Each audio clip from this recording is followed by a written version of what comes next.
Buenas noches a todos, los que ya están conectados y bueno, esperando también los que estén por conectarse. El día de hoy tenemos un webinar con un invitado, un buen amigo, colega, un excelente laringólogo, el doctor Fermín Subia Urgomar. Creo que no necesita mayor presentación, muchos de ustedes ya lo conocen, nos ha hecho favor de venir al colegio ya en múltiples ocasiones.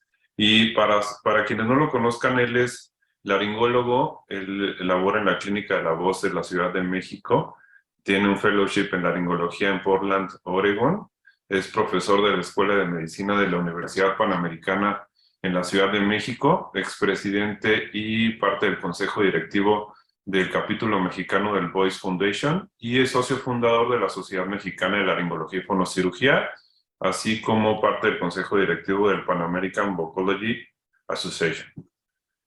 Bueno, sin más preámbulo, el día de hoy el doctor Fermín nos va a hablar acerca de consejos prácticos en microfonocirugía laringea, un tema pues bastante interesante para nosotros en los que seguramente él nos dará algunos tips de qué hacer y qué no hacer para llevar a cabo mejor nuestros procedimientos quirúrgicos. Entonces, de nuevo, muchas gracias, Fermín, y adelante con tu plática. Muchas gracias, mi querido Beto. Déjame compartir aquí mi pantalla. Sí, me escuchan bien, ¿verdad? Sí, Sí, perfecto. Compartir audio. Y ahí está. Bueno, y si algo no se ve, me avisan. Pero en teoría está todo, ¿no? Perfecto. Muy bien, pues muchas gracias, Beto, doctor Choa, ¿no? Señor presidente del colegio. Es un honor. Primero es un gusto, pues, verte ahí echándole todas las ganas del mundo a las actividades académicas del colegio, el colegio que además, como bien dices, yo he tenido la gran fortuna de haber participado con ustedes muchas veces. Tengo mucha gente muy querida en todo el estado de Jalisco, así que siempre participar con el colegio es un honor y un placer, y más viniendo de ti, que estés ahorita tú como presidente, pues te agradezco muchísimo que me hayas invitado y que me permitas compartir pues temas que yo sé en particular que a ti y a mí nos encanta, y pues siempre son temas, creo yo, útiles porque pues la fonomicrocirugía son cosas que todos los otorrinos laringólogos hacemos, ¿no? Entonces, creo que esta plática la he ido modificando un poquito en base a cosas que de repente te das cuenta que a lo mejor cambiaste porque la hacías de una forma al principio y luego la fui cambiando, y pues trato en la medida de lo posible que sea práctico, ¿no? O sea, el chiste es de que cuando algún colega otorrino tenga una microcirugía de laringe, ojalá algo de lo que yo les pueda transmitir aquí les sea de utilidad. Son cosas que yo, pues que pienso cada vez que opero unas cuerdas vocales, pienso, eso estaría bueno compartirlo porque creo que puede ayudarle a los colegas, y entonces si eso con que sea un consejo bueno, ya vamos de gane, ¿no? Todo lo demás a lo mejor, ojalá sean más de uno, pero bueno, si es uno ya estamos hechos, mi querido Beto. Entonces, gracias de nuevo a ti, a tu mesa directiva y al colegio, por supuesto. Pues bueno, les voy a platicar acerca de algunos fundamentos básicos y algunos consejos, por supuesto, también. Yo no tengo ningún conflicto de interés, únicamente, pues, asociaciones académicas con lo que ven aquí, que es la SOMELAFO, la Sociedad Mexicana de Laringología y Fonocirugía, la clínica donde laboro, el capítulo mexicano del Voice Foundation. Hacemos sesiones multidisciplinarias con profesionales de la voz de todos los ámbitos. La UP, la Universidad Panamericana, donde estudié medicina y donde actualmente doy clase, y ahora todo lo que estamos haciendo con PAVA, la Asociación de Vocólogos en el mundo, y en particular, no solamente estoy en el capítulo mexicano, sino estoy como parte del consejo directivo de PAVA Global, y es un área también increíble. Los invitamos también a que puedan ver cosas que hacemos por ahí. Yo estoy en la Ciudad de México, como decía Beto, aquí es donde pues, laboro, donde desarrollo mi práctica profesional, y mucho de lo que pueden llegar a ver, van a ver algunas diapositivas donde van a ver el logo de Instagram, y cuando vean ese logo quiere decir que son imágenes que he publicado ahí y si les interesa esa imagen, pues la pueden volver a ver, se meten a la cuenta ahí y la ven. O sea, son como cosas que he ido subiendo y voy subiendo. Entonces, en esas cuentas prácticamente se dirige a todas las demás. Y ya como cosa adicional, mi proyecto COVID en la pandemia fue hacer este canal de YouTube que igual se llama Doctor La Voz. Son explicaciones un poquito más detalladas y elaboradas para el público general acerca de cómo funciona la voz humana, cosas pues a veces curiosas de mitos o cosas útiles de hasta de cómo hacemos una endoscopia de cuerdas vocales. Así que todas y todos bienvenidos a que ahí pongan sus comentarios, me critiquen o se rían o compartan lo que ustedes ven en sus prácticas también. Todas las críticas son bienvenidas.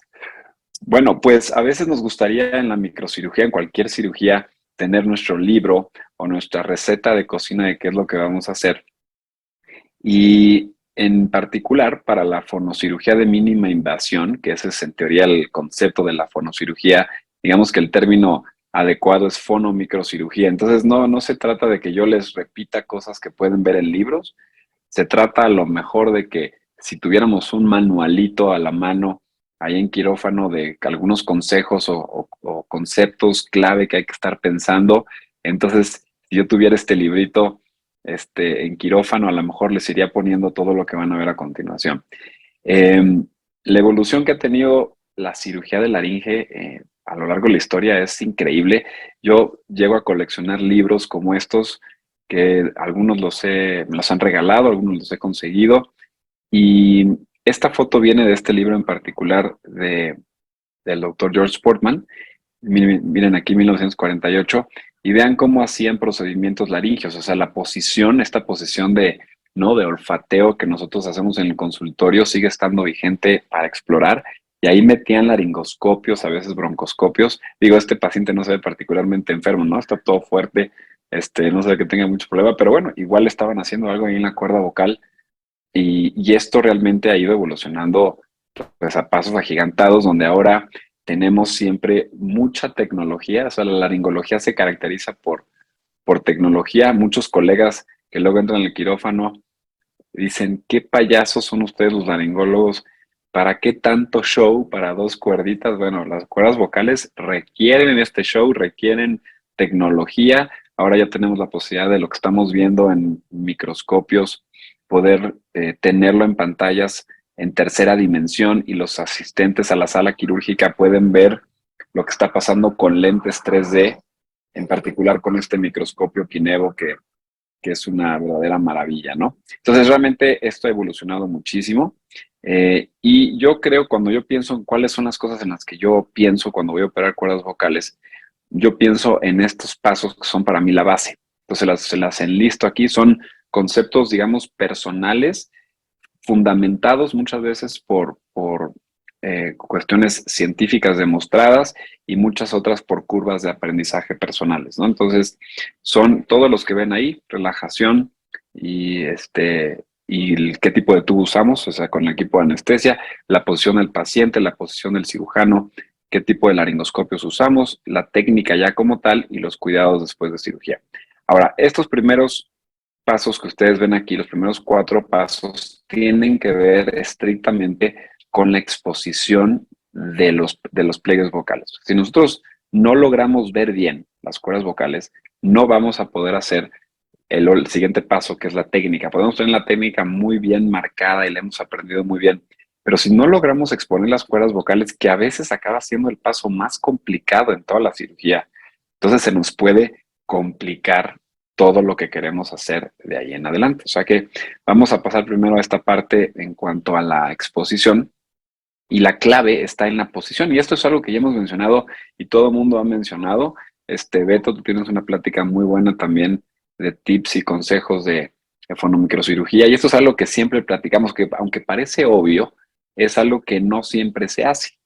O sea, yo creo que yo en su momento lo aprendí un poquito diferente y esto realmente hace toda la diferencia. Y vean cómo no es nada nuevo. Este es un libro de Xavier Jackson de hace muchísimos años, en donde ponían, y estas son fotos de ese libro, ponían a los pacientes en esta posición, pues de Jackson, que es como la posición de olfateo, solo que en el quirófano, pero vean cómo ponían aquí al interno o al R1 a poner esa posición Y luego ya que tenían esa posición, pues ahí metían en la época dorada de la broncoesofagología, metían laringoscopios de suspensión, broncoscopios y hacían toda la cirugía de la vía aerodigestiva superior. Entonces, esta posición, si ustedes ven en esta paciente, por ejemplo, no es nada más hacer este tipo de movimiento como cuando operamos amígdala, sino es flexionar la cabeza y ya que está flexionada, extensión. Y ahí esa es la posición que si ustedes la voltean en el consultorio sería la famosa posición de olfateo, que es esta que ustedes ven aquí. O sea que esa es la posición que queremos. Ahora, ya que tienen la cabeza ahí, pues pónganle lo que quieran abajo para que se mantenga. Puede ser unas toallas dobladas, puede ser unas sábanas.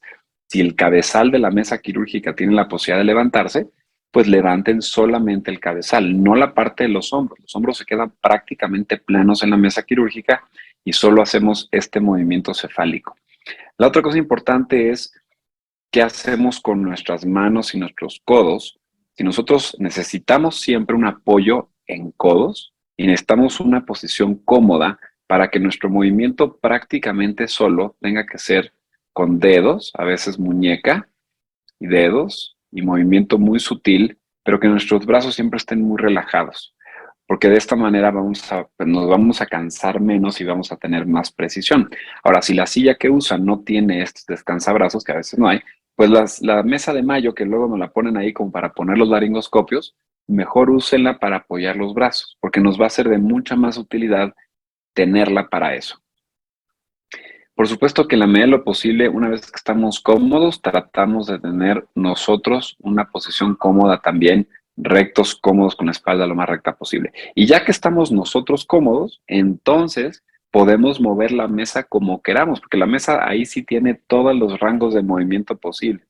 Entonces yo suelo mandar la mesa hasta abajo, lo más bajo posible, y de ahí empezamos a hacer diferentes movimientos de Trendelenburg o Fowler para que nos dé el ángulo que queremos en base a nuestra posición. Es decir, yo que ya tengo el paciente con el laringoscopio ahí, no me empiezo a agachar o no me hago con el banquito más abajo, me muevo. Yo estoy cómodo y muevo todo lo demás, es decir, el paciente alrededor de mis ojos y de mi comodidad. Ahora, hay unas mesas de mayo que van agarradas a la mesa quirúrgica, como esta que ven aquí. Si encuentran de esas o en sus hospitales, sus clínicas tienen de estas, esa puede ser una buena mesa para apoyar el laringoscopio, porque una vez que mueven la mesa, te mueve todo en bloque, ¿ok? Pero si no es una mesa que va a la mesa quirúrgica, es decir, es una mesa de mayo que va hasta el piso y está fija al piso, ¿no? Hasta aquí el piso y aquí está la mesa y aquí está el paciente, lo ideal es que se muevan en conjunto, ¿ok? Pero si yo muevo al paciente y la mesa de mayo no se mueve, entonces el laringoscopio que está suspendido aquí te va a desalinear, inclusive podemos lastimar la cavidad oral y la faringe del paciente. O sea que si no es una mesa que se mueve en bloque con la mesa quirúrgica, no tiene mucho sentido usar una mesa de mayo para colocar el laringoscopio. Es mucho mejor ponerlo en tórax, porque acuérdense que la presión siempre va a ser hacia la boca y no necesariamente hacia el pecho. Entonces vean aquí cómo ya está el paciente en esa posición, justamente, y esto es una cosa que siempre como que vamos revisando junto con los residentes de cómo vamos moviendo el labio, cómo vamos empujando el laringoscopio, y al final metemos el laringoscopio de suspensión. Pero tiene que ser una cosa de maña, al final es maña, y eso es de las cosas que creo que más va uno aprendiendo con el paso del tiempo, es que yo creo que si hay una curva de aprendizaje constante, es el meter y vamos a llamarle así, el mugre laringoscopio, porque cuántas veces ha pasado que no te da la exposición que quieres. Sí llega a haber casos muy complejos y entonces ya no puedes hacer una cirugía adecuadamente. O sea que meter laringoscopio sin duda es una cosa de maña. Ya que tenemos laringoscopio metido, esto es algo que uso en la gran mayoría de mis pacientes, es una tela adhesiva que va presionando el cuello y finalmente las compresas húmedas cuando uso láser para tener un campo quirúrgico limpio, ordenado, y en este sentido soy muy metódico. Siempre lo hago igual, siempre trato de mantener ese campo muy limpio, muy ordenado, porque de otra manera se empiezan a enredar los cables y luego jalas una cosa y se cae otra. Pues tener de tener mucho orden desde el minuto uno que uno mete laringoscopio, lo que quiera meter ahí. Ahora, el tipo de laringoscopios que podemos usar son muchos y depende cuál tengan. Si ustedes compraron algunos, está increíble, ¿no? Pero la realidad es que no siempre tenemos laringoscopios nuestros. Entonces, conozcan los laringoscopios que tienen en su centro de trabajo, en sus hospitales, o si trabajan en una institución, conozcan cuáles tienen ahí, porque a lo mejor en su clínica privada, en su consultorio privado, tienen otros. Entonces, vean cuáles son los que tienen a la mano y entonces tratar de ver y conocerlos para que podamos ver con mucho más detalle lo que queremos ver a nivel de cuerdas vocales. Entonces, estos son unos de los que uso más comúnmente en hospital. Estos son los de Klein Sasser, se encuentran en muchos centros de trabajo.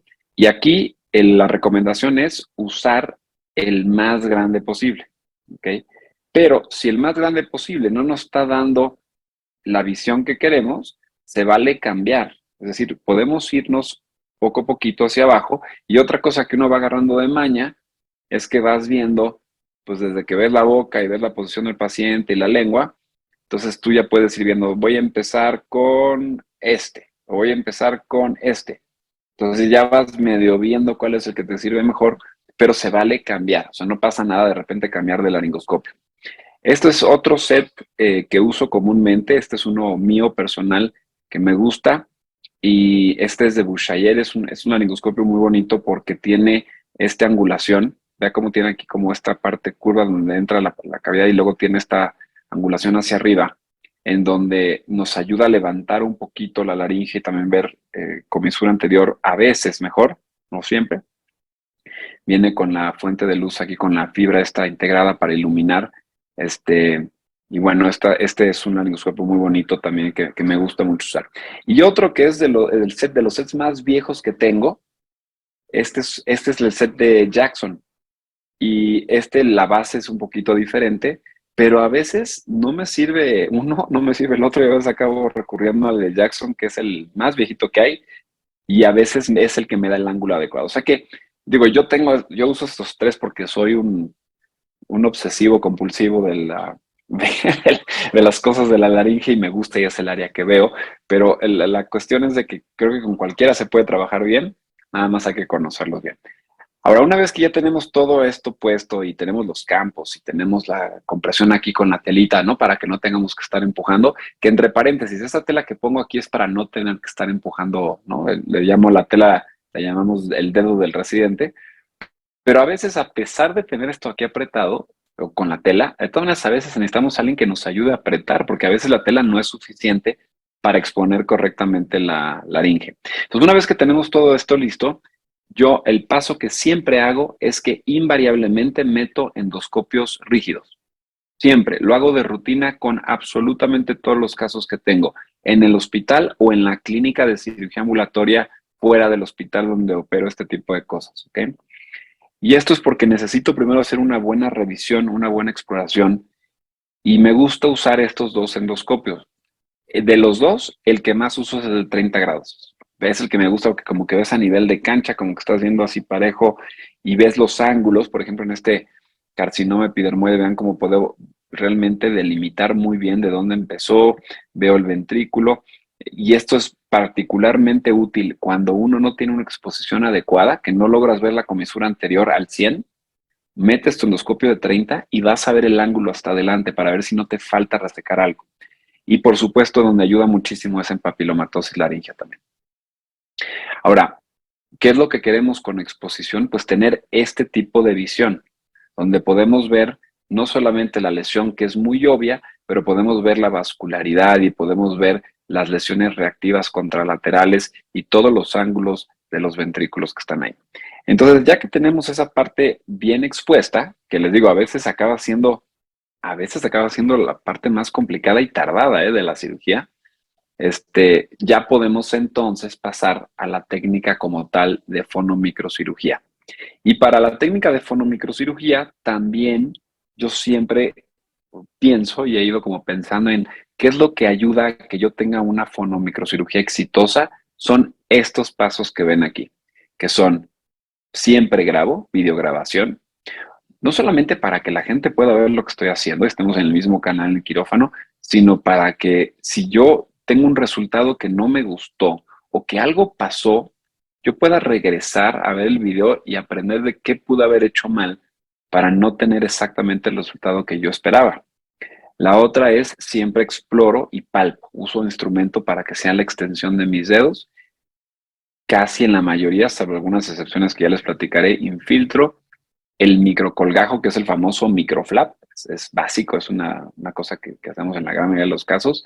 Regularizar los bordes de cosas que ya quitaste. Siempre hay que regresar a ver si no te falta alguna parte chiquita a regularizar.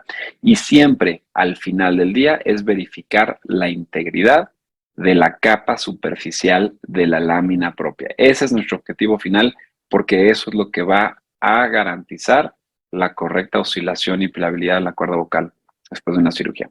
Entonces, esto sin duda requiere entrenamiento, requiere eh, ir aprendiendo. Entonces, el entrenamiento a veces también te lo va dando los casos que vas teniendo y eso te va dando poco a poquito experiencia y esto es algo que sin duda yo creo que no alcanzan los años de nuestra práctica médica para poder decir que uno es experto, ¿no? Hay mucha gente que se autodenomina experto en algo, experto en lo otro, está bien, pero creo que el decirse experto es algo complejo, ¿no? Y uno puede decir, tengo experiencia a lo mejor en algo, pero ser experto en algo realmente es algo que yo creo que de aquí a que uno pueda decir eso tiene que pasar muchos años. El hecho es de que esto es lo que conforma la curva de aprendizaje. Y al final, como yo les decía, lo que queremos es conservar la capa superficial de la lámina propia. Entonces, la videograbación, les digo, fundamental porque yo me acuerdo cuando entraba de residente a las cirugías de cuerdas vocales, de pliegues vocales, sentaban los maestros y algo metían ahí, me decían, pásale tú, dale, pásale y ponle la torundita con adrenalina y entraba y le hacía así y ya ni sabía qué estaba pasando y a mí se me hacía lo más aburrido del mundo entrar a las cirugías de cuerdas vocales. Pero cuando te vas dando cuenta de lo que está pasando, cuando los residentes pueden ver, te pueden seguir, cuando tú puedes inclusive darles oportunidad que ellos hagan algo a través del laringoscopio y tú puedas estar vigilando lo que está pasando, que la circulante, la enfermera, el anestesiólogo puedan ver todo lo que está sucediendo, nos mezcla a todos y nos hace a todos parte realmente del equipo quirúrgico estando en el mismo canal.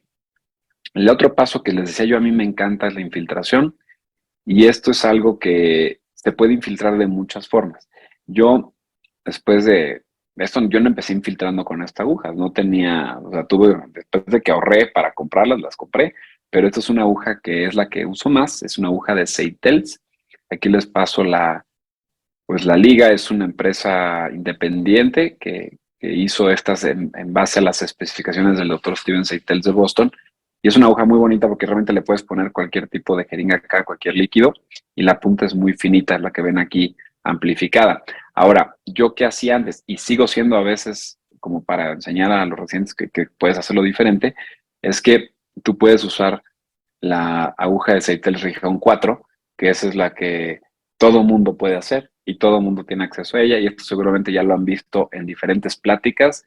Es un recurso muy accesible, muy fácil, que es la aguja en mariposa con la que se canaliza muchas veces a los niños, ¿no? Entonces, esa nada más le quitas los plásticos que están alrededor y ya que quitas toda la parte plástica, le dejas un poquitito de la parte lateral como para que la puedas agarrar y yo doblo con una pincita, doblo la punta para darme ese ángulo como la aguja de Seytels justamente y ya puedes infiltrar el líquido que quieras. Agarras la pinza que tengas a la mano, lo jalas y eso nada más lo metes por el laringoscopio y sirve para infiltrar realmente muy, muy bien. Entonces, el objetivo que queremos es poner, hay diferentes tipos de infiltración. La más común inicial es infiltrar subepitelial con la intención de que el tejido o lo que queremos quitar se distienda un poquito. Entonces, ¿qué pasa si yo lleno esta zona de líquido?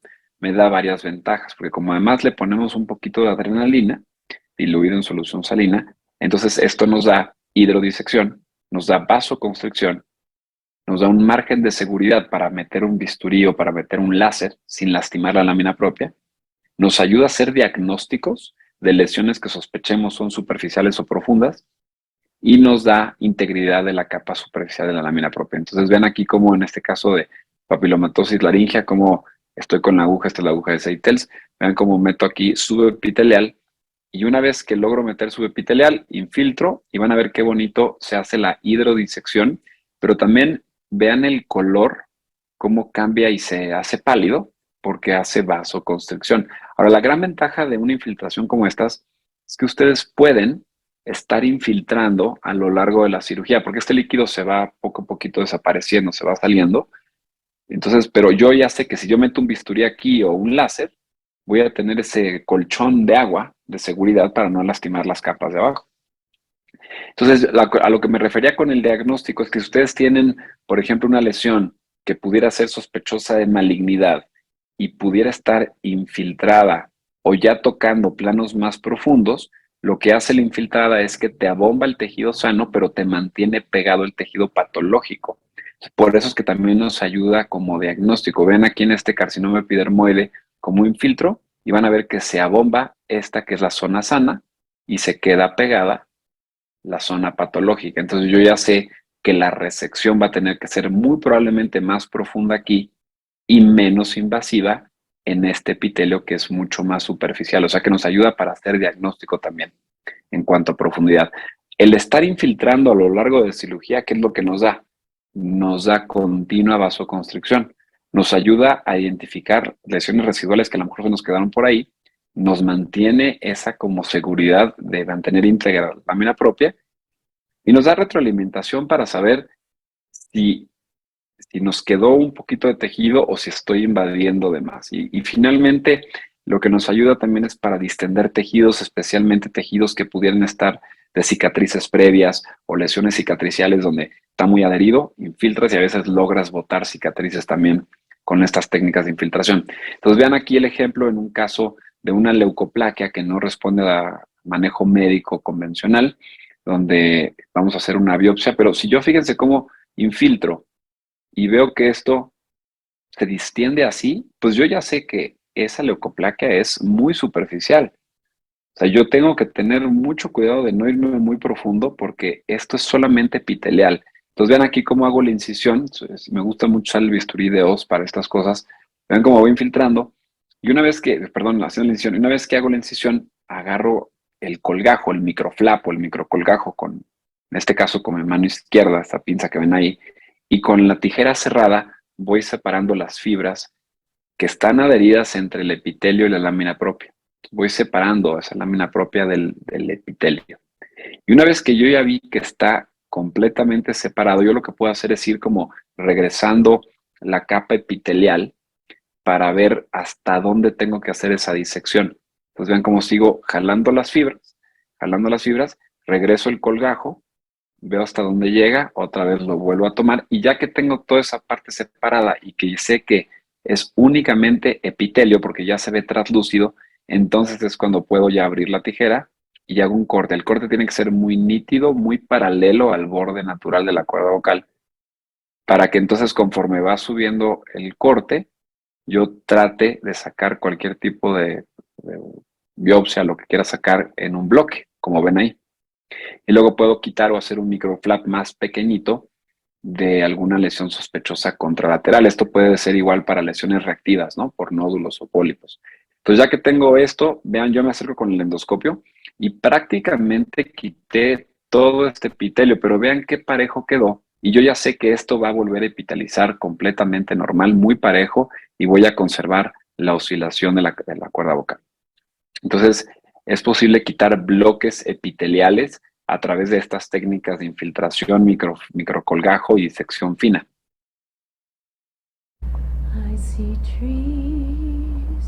¿Se escucha, verdad, Beto? Sí. Entonces, este es un ejemplo de las cirugías que más me gustan, que son difíciles y es de mucha paciencia, que son los quistes. Vean el tamañote de ese quiste. Ahí los quistes vienen de diferentes formas y tamaños. Y lo que es realmente bonito de la cirugía de los quistes es que ahí se reúnen como todas las técnicas de fonomicrocirugía.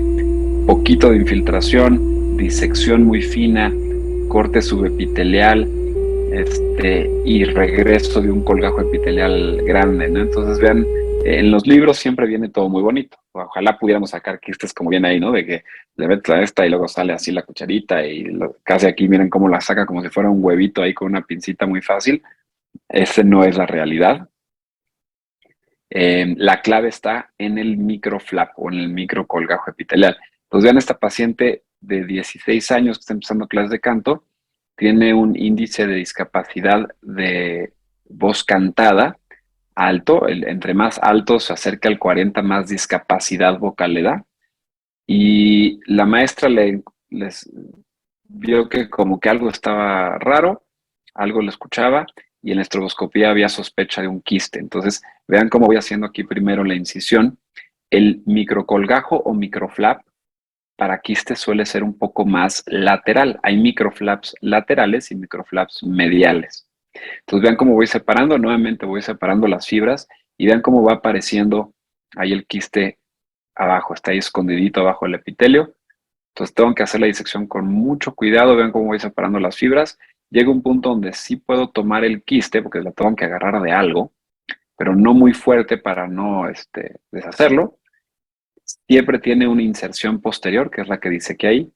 Vean cómo voy empujando con esta torondita. Y luego tiene una inserción anterior, que también tenemos que cortar la parte más fibrosa del quiste. Ya que sale, ahí lo corto, sale el quiste y queda como un hueco, ¿no? Ahora, lo que hago aquí muchas veces es que regreso a ver el epitelio y se tiene que ver todo traslúcido. Cuando hay zonas de fibrosis, agarro una pincita como estas y voy quitando esa fibrosis como si fuera la yema de mis dedos, ¿no? Se va quitando desde abajo. Pareciera que queda un hueco aquí, pero vean lo que pasa cuando infiltro la lámina propia, o sea, más profundo. Se vuelve a bombar. Entonces, y no se sale líquido. ¿Qué quiere decir? Que esa lámina propia está completamente íntegra, que esa va a poder oscilar otra vez. Me voy al otro lado, que es la lesión reactiva contralateral, y hago como esa técnica de quitar la fibrosis desde abajo. Aquí no necesariamente quito epitelio, nada más lo quito desde abajo hasta que yo veo con mi pinza que queda completamente translúcido, como ustedes ven ahí. Ahora, en disección de quistes, uno cuando empieza a ver estos pacientes, en este caso con quiste epidermoide, pero cuando vas quitando lesiones, inicialmente ese lado puede quedar como muy rígido. Vean cómo bajó el índice de discapacidad vocal y al mes vean la rigidez tan grande que se ve aquí comparada con este lado. Pero va pasando el tiempo, 6 meses, empieza a haber un poquito más de flexibilidad, Otra vez igual. cierre mucho más parejo. Y al final vean esa oscilación que a pesar de que podemos seguir viendo una marca de la incisión, el epitelio se acaba haciendo suave, pero a veces tarda un poquito más que en una resección del pólipo o nódulo. Ahora, lo decía lo de la pincita, porque a veces pasa, esto me pasó en un caso de un quiste, y ahí fue cuando pensé, bueno, a lo mejor ahí el dibujito del que agarras el quiste y sale muy fácil, a lo mejor lo sacaron de un caso como estos, ¿no? Yo no sabía cómo no iba a reventar el epitelio. Dije, esto lo voy a abrir y el epitelio se me va a ir. O sea, no tengo manera de no quitarlo, romperlo, ¿no? O que se me ponche el quiste. Estaba haciendo solamente la incisión y ya que hago la incisión y diseco un poquito con la tijera, meto el aspirador y como que empieza a asomarse el quiste. Y nuevamente es un quiste epidermoide porque los quistes mucosos suelen reventarse. De repente salió así. Por supuesto que esto no fue por habilidad mía, ¿eh?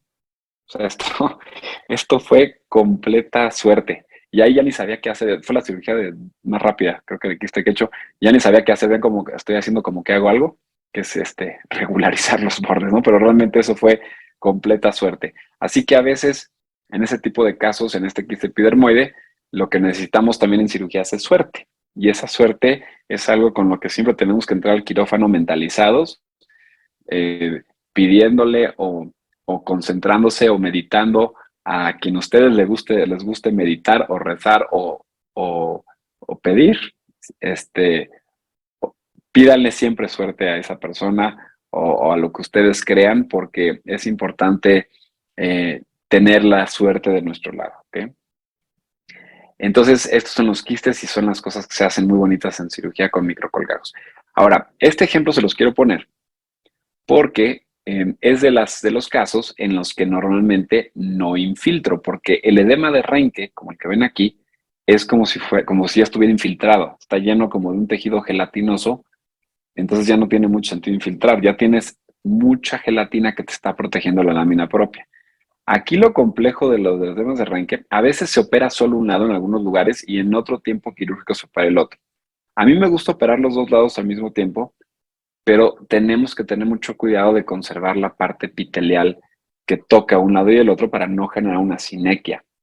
Entonces, la clave también es que aquí es donde yo uso comúnmente las pinzas de copa, no para muchas otras cosas, pues más que para quitar esa gelatina que a veces no se viene con el puro aspirador. Ya que quito tejido gelatinoso, ven lo que queda sobrando de epitelio. Entonces, como igual, voy metiendo y quitando el microcolgajo y hasta que ya veo que puedo quitarlo, entonces ya lo corto. Y la intención de quitar, aquí se quitan fragmentos grandes, porque es como cuando se hace una liposucción y sobra piel, hay que quitarla, ¿no? Entonces, más o menos es lo mismo. Y en la otra cuerda, trato de ser más conservador, o sea que me voy más fuerte sobre la más grande y me voy un poquito más conservador sobre la más pequeña, que se puede hacer de esta manera, como ven aquí, y también se pueden coger a través del uso del láser quirúrgico. Pues ven aquí cómo voy quitando, aspirando y tratando de dejar. Ahora, siempre la clave en el edema de Renke es dejarlo un poquitito más gruesa la cuerda de lo que tú crees. Si le quitas demasiada gelatina, demasiada acumulación o demasiada lámina propia, el riesgo es de que se pegue y te quede toda dura. Pues siempre déjenla un poquito más gordita de lo que creen En la región porque que se va a llamamos retraer. Mesoamérica hay diversos paisajes, desde las cumbres nevadas hasta las costas tropicales. En la región que llamamos Mesoamérica hay diversos paisajes, desde las cumbres nevadas hasta las Pues costas siempre el cambio en tropicales. voz en el MR que es como muy evidente, pero lo que les quiero enseñar con esto es que vean cómo a las 3 semanas se sigue viendo un tejido, vean cómo acaba y cómo se va retrayendo. O sea que cuando tú quitas mucho tejido por dentro, la piel se va a ir encogiendo. Por eso es importante dejarla más gordita, porque si tú la dejas como de este grosor acabando la cirugía, se te va a acabar pegando y vas a dejar a la paciente completamente disfónico. Entonces, estos pacientes son los que más tardan en retener un resultado de voz adecuada, a diferencia de las otras cosas que quitamos. A estos pacientes siempre les digo, te vas a tardar 3 semanas, 4 semanas, a veces 5 semanas en que tú notes que es una voz que ya no te cuesta tanto trabajo sacar. En esta parte final quiero hacer mención a las herramientas que tenemos y en particular al láser, este, porque si bien el láser es muy útil y los que nos gusta la laringe lo usamos mucho, también quiero como pasar el mensaje de que no es una magia, no es lo que luego los pacientes buscan de, ¿usted opera con láser, doctor? Pues no es de que se operas o no con láser, es una herramienta que te puede ser útil, hay que saber las características del láser, pero no es que si no tienes láser no puedes hacer cirugía adecuada, ¿ok? Simplemente es una herramienta útil que por supuesto nos gusta usar a todos los que nos gusta operar cuerdas vocales. Pero aquí la clave es saber la física del láser, porque estos son que ven aquí circulados son los que más he llegado a usar. Ahorita los que más uso son los que ven en este lado. Vean la curva de absorción, espectro de absorción de oxihemoglobina, cómo el KTP, el láser azul, los absorbe bien la hemoglobina, o sea, es un láser para cosas vasculares muy útil. Y vean cómo estos láseres de acá, CO2, diodo, los absorben muy bien el agua. Entonces yo quiero un láser para cortar todo lo que tenga agua, quiero cortar todo lo que tenga, que son todas las células, voy a usar más a lo mejor láseres de por acá. Si lo que quiero es usar más para algo vascular, me voy a ir para acá. Entonces no es que un láser sea mejor que otro, simplemente es cuál es el ideal para lo que tiene tu paciente. Ahora, se puede modificar los parámetros de cada láser para que digamos que tenga características uno de otro, pero al final no cambia la longitud de onda de estas energías, eso no lo podemos cambiar. Entonces, los láseres fotoangiolíticos tienen una cosa que es muy útil, es que se transmiten a través de fibra. Entonces, para los que llegamos a usar mucho KTP, la transición al láser azul, que es ahora el que está como más de moda y es el que parece que va a acabar supliendo al KTP porque es más accesible en cuanto a reparaciones, la consola es más pequeña y el láser KTP cada vez las empresas han hecho menos partes pues de reparación y las consolas son más grandes, pero bueno, es lo que parece que está pasando. La transición no es tan compleja porque sigue siendo un láser que se transmite a través de fibra. Entonces, los láseres de fibra, tanto el láser KTP, usé durante una temporada mucho el láser diodo y ahora el azul, digamos que tienen cosas similares porque se transmiten por fibra, pero al final tienen características físicas un poquito diferentes. Entonces, este es un ejemplo de una papilomatosis. Vean cómo es una papilomatosis como, está como toda en la superficie de la cuerda vocal, que no pareciera tan exofítica, ¿no? Entonces, vean lo que hago aquí, que esta es una técnica, hay diferentes técnicas que uno puede usar con láser. Esta técnica es de carbonización o de blanqueamiento. Entonces, una vez que tú vas blanqueando el tejido y pasas el aspirador, lo blanqueado, que se quita todo lo vascular, que es la parte de papiloma, se barre como mantequilla con el láser. Pues vean cómo lo voy blanqueando, paso el aspirador y se viene como mantequilla. Entonces yo puedo hacer resecciones muy finas, únicamente epiteliales, sin lastimar las capas inferiores de lámina propia. Entonces ven cómo nomás voy pasando aquí el láser, paso el aspirador, paso el láser, paso el aspirador. Si hay alguna parte que no se venga con mi aspirador, porque le falta blanqueamiento. ¿Qué es el blanqueamiento? Es el láser que entra a los vasos sanguíneos y estos láseres fotoangiolíticos van desprendiendo unas fibras de anclaje que hay entre la membrana basal y el epitelio. Entonces las van desprendiendo y entonces como que sueltan el epitelio, entonces por eso es que tú puedes prácticamente barrer con ese tejido después. Ahora, otra de las cosas que se puede hacer con el láser, además de blanquear, es cortar. Entonces cambias los parámetros, es como si fuera mi bisturí. Ven ahí, hago la incisión para hacer el microcolgajo. Cambio la pinza y la tomo del microflap. ¿Okay? Entonces es como si yo tuviera ahí el bisturí o la tijera, ¿no? Que voy disecando. Lo que cambia con la disección con láser es que cambia la forma que tú ves el plano de disección. Y eso es una cosa que hay que irse acostumbrando a ver. Es como cuando empezó a salir el bisturí armónico, ¿no? Para algunas cirugías de otorrino, o el coblator, tienes que acostumbrarte a ver cómo se ve la interacción del tejido y eso pasa con el láser. Pero bueno, si uno conserva el plano adecuado, puedes hacer igual microflaps, microcolgajos y puedes ir haciendo técnicas de corte con el láser también. La otra cosa que se puede hacer con el láser es remodelación. Como ven aquí, vean cómo tejido que se ve ligeramente redundante, nuevamente modifico los parámetros y regularizo los bordes con láser. Esta última parte que van a ver aquí, van a ver que le pongo ya en velocidad normal.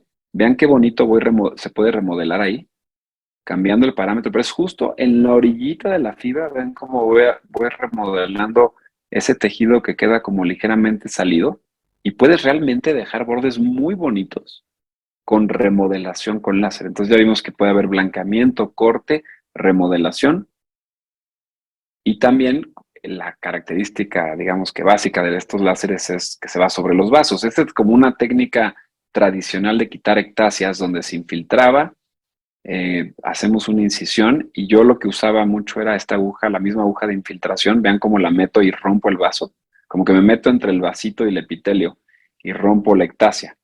Pero, y es muy bonito quitarla así, pero la realidad es que ahora con los láseres fotoangiolíticos es una maravilla porque pues nada más lo apuntas. Ahora que tengamos este taller de láser, los que van a ir van a ver cómo el láser fotoangiolítico atraviesa el epitelio, no lo lastima y como que borra el vaso. Vean cómo se va a través de epitelio. Eso funciona igual, muy similar, tanto para KTP como para láser azul. Pues vean cómo el epitelio se mantiene íntegro y se va únicamente borrando el vaso sanguíneo que está inmediatamente abajo del epitelio. Entonces podemos hacer realmente resecciones de ectasias, de lesiones vascularizadas con mucha precisión, mucha precisión, gracias a la característica física de estos láseres. Entonces, para como resumir un poquito esa parte de la fonocirugía, todos estos son los pasos básicos, pero si yo habría que agregarle otros dos, y para esto está la suerte y está la paciencia, porque si no tenemos ninguna de estas dos, también los resultados a veces no pueden ser los adecuados. Y por último, los cuidados postoperatorios, que no me detendré mucho en esto, podemos hablar mucho de todo esto, y ahora seguro en el congreso que vamos a tener, vamos a estar hablando de cada quien tiene un concepto diferente. ¿Por qué dejas tantos días? ¿Por qué no? Yo lo que pienso de esto es que depende cuánto epitelio quitemos. Eso es lo que creo. O sea, cuántos días vamos a dejar de reposo depende qué tanto epitelio y qué tanto necesitas que no choquen las dos cuerdas vocales. Pero eso, les digo, podemos tener discusiones eternas. Medidas antirreflujo, lo pongo como signo de interrogación, porque cada quien seguro lo hacemos difícil. Yo, para darles una idea rápida de lo que yo hago, yo no dejo prácticamente nada para el reflujo, al menos de que el paciente tenga, ¿no? Y ya lo esté tomando antes. Y la dieta, pues, se puede variar también. Entonces, ¿qué son cosas importantes? Es la dificultad, como yo les decía, para exponer la laringe. ¿Qué cosas nos pueden determinar? Hay muchas mediciones, pero este artículo está muy bonito porque de un grupo italiano donde da diferentes parámetros, todos los que ustedes ven aquí, para determinar si es una exposición difícil o no. Entonces está padre porque toma muchos criterios importantes. Y la otra es que en base a estos criterios de difícil exposición, es una de las cosas o parámetros que se toman en cuenta para saber si vamos a tener que dar mucho analgésico postoperatorio. En general, yo lo que les diría es que no es una cirugía que se caracterice por estar dando medicamento postoperatorio, al menos de que se lastime un poco la mucosa, particularmente la faringea. Y en este artículo usan desde el paracetamol o acetaminofén junto con AINES, y un 20% de los pacientes les dan narcóticos. Aquí lo que concluyen, y es una cosa que se ve mucho en la literatura americana, recurren mucho en Estados Unidos a los narcóticos. Vean cómo de un total de 50 pacientes, a 11 les dieron narcóticos, que es un porcentaje pues importante, y son pacientes que prácticamente tuvieron mucho dolor de garganta. Son de esos casos en los que desgarras un poquito la mucosa arriba, la parte faríngea, y la combinación era entre tramadol y codeína. Lo que concluyen es que es posible que se esté dando un poquito más de narcóticos de lo que se necesita, porque lo que hacen ellos es que les dejan la receta y dicen, si lo necesitas, te lo tomas. Muchos pacientes dicen, no, yo ni siquiera voy a esperar a ver si me voy a tomar mi opioide para sentirme bien, ¿no? Esa es una cosa que pasa mucho en cirugías en Estados Unidos. Entonces, de ahí el último tip que les puedo dar es que después de cuando yo acabo, me meto con el endoscopio y voy sacando el laringoscopio con el endoscopio rígido, porque voy revisando los tejidos arriba, y si de repente yo veo que está sangrando así, que viene de arriba, este era un desgarro del lecho amigdalino, ¿no? Una intubación, una laringoscopia difícil. Entonces, tengo que irme a ver de dónde. Y yo ya sé que en estos casos al paciente le voy a decir, oye, te va a doler, te va a molestar. Entonces, sí, ya puedo tratar de ver combinaciones, que ese es uno que encontramos comúnmente en nuestro país, pero podemos hacer combinaciones de todos los que ustedes ven aquí durante unos días. Entonces, bueno, estos son los pasos. Y al final, lo más importante es no arrancar. No arranquen atentamente sus pliegues vocales, se los van a agradecer mucho. Les recuerdo lo que ya comentó Beto, el curso que vamos a tener va a estar increíble. Van a ver qué buena platicada nos echamos todos. Viene mucha gente que nos encanta la laringología, nos la pasamos bien, es un ambiente muy cordial de amigos, de tratar de aprender entre todos, así que no dejen de estar con nosotros. Si no pueden acompañarnos en Guadalajara, conéctense de manera virtual, pero estén ahí con nosotros, porque de verdad es un curso que creo que vale mucho la pena. Y muy bien, mi querido Beto, pues eso es todo. Este, me pueden mandar mensaje o ver cómo hago el ridículo en mi canal de YouTube, lo que ustedes quieran. Como siempre, un placer, y te agradezco otra vez que me hayas invitado.